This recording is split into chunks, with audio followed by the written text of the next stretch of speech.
নমস্কাৰ, আহকচোন নতুন এটা ভিডিঅ'লৈ আপোনালোকক স্বাগতম জনালোঁ। প্ৰথমে মই মাছটোৰ মুখখন আপোনালোকক দেখুৱালোঁ। ভিতৰ ফালে চাওকচোন কিমান ৰঙা মুখখন, দেখিছেনে? এইটো আচলতে শাল মাছ, বজাৰত কমকৈ দেখা পাওঁ আমি। চাওকচোন গাটোত কেনেকুৱা ফুল হৈ গৈছে, গোটেই গাটোত ফুট ফুট ফুট ফুট মানে বগা বগা, তাৰ মাজে মাজে এনেকৈ ক'লা ফুট। ইমান মানে সুন্দৰ লাগিছে দেখি।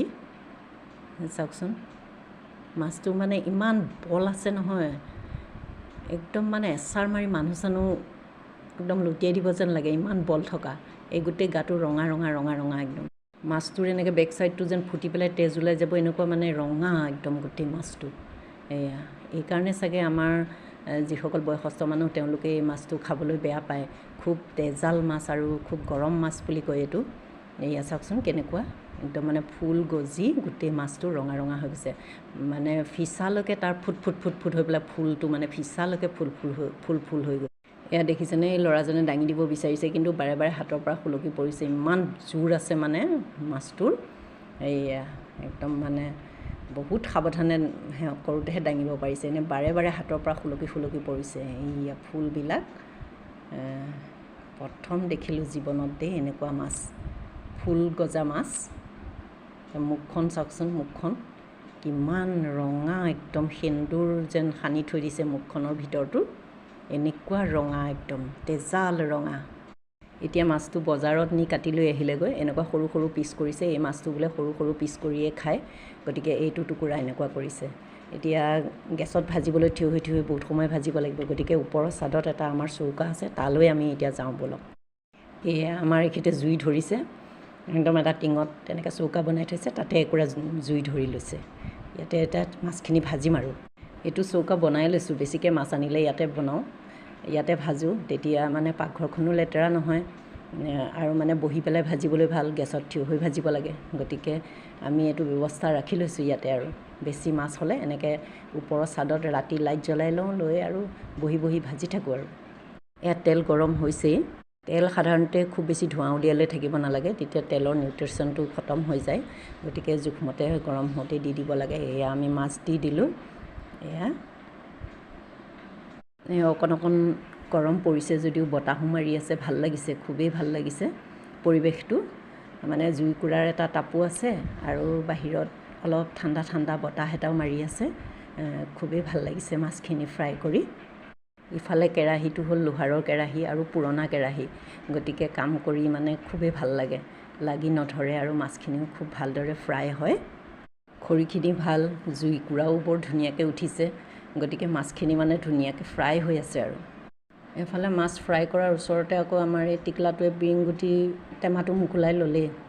য'তে ত'তে বিৰিংগুটি খেলিয়েই থাকে অনবৰত। এনেদৰে কেইবাবাৰো উল্টাই পুল্টাই দিয়াৰ পিছত মাছখিনি ফ্ৰাই হৈছেই। এবাৰ ভাজি হৈছে আৰু বতাহ মাৰিছে অলপ, জুইকুৰাও বেছিকৈ উঠিছে। এতিয়া এইখিনি মাছ কাঢ়ি লওঁ। মাছখিনি পটককৈ নাভাগে, মানে মাংস যেনেকৈ লৰাই তেনেকৈ লৰাই দিলেও নাভাগে মাছখিনি। খুব টান মাছখিনি, মানে একদম টাইট মাছ।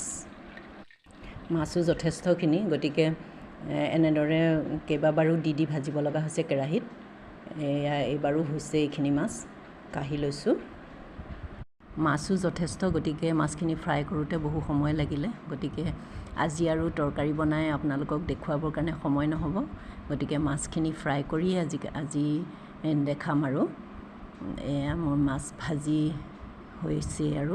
এফালে তলত মই পানী অলপ গৰম কৰিবৰ কাৰণে গেছটোৰ ওচৰলৈ আহিলোঁ। আমাৰ এই পটেশ্বৰীগৰাকী আকৌ গেছটোৰ ওচৰত বহি থাকে, কিবা দাবী দিলেও মানে খুবেই উফোন পাতে। এইখিনিত থাকিলে কাম কৰিবলৈ অসুবিধা, গতিকে দাবী এটা দি পঠাই দিলোঁ। এতিয়া দাবী দিলোঁ যে এতিয়া ক'ত চাওকচোন উফোন পাতি ক'ত চোফাত গৈ পেলাই শুই আছে। এইয়া দেখিছেনে, চকু মেলি আছে, মাত দিলেও মানে মাত নিদিয়ে, একদম চকু মেলি চাই থাকিব, বেলেগ এটিটিউড। ঘৰৰ চবেই মৰম কৰে যে, সেইকাৰণে মানে অকণমান এটিটিউডটো বেছি আৰু।